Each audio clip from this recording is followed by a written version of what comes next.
Hi guys, ito ang quick review ng Li-Ning Shining 1. For me, ito ang best budget shoes for point guards ng Li-Ning. Talo pa itong Son of Flash kung ako yung tatanungin. Talo pa siya. I-explain ko kung bakit. No? Unang-una, ito po ang sapatos ni Fred VanVleet ngayon. Plus, napaka-affordable po niya.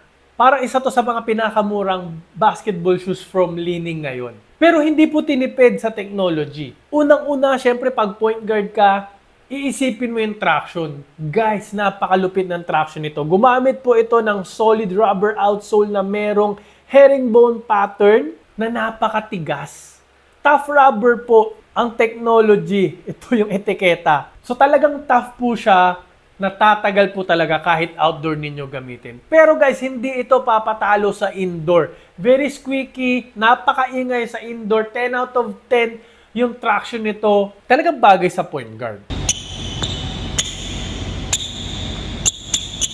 Sa cushioning naman, low to the ground po talaga siya. Kung gusto mo ng court feel, very responsive na sapatos, bagay na bagay ito. Okay pa rin naman yung impact protection considering mabigat ako, may edad na.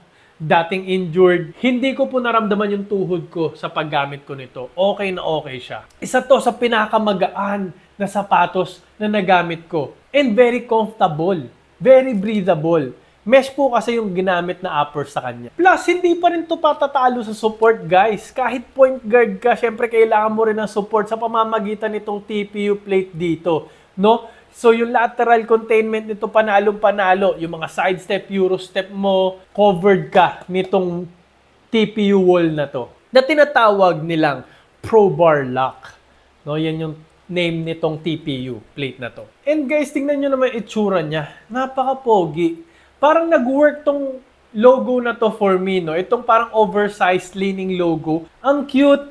Lalo na yung kulay na to, no? For me, parang pwede ko itong pamorme. Anyway, low cut po siya.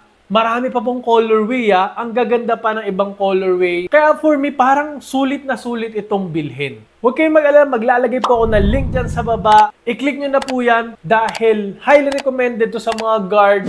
Hindi po mabubutas yung bulsa nyo dito kasi napakamura lang po. Kaya ano pang iniintay nyo? I-click nyo na yung link dyan now na.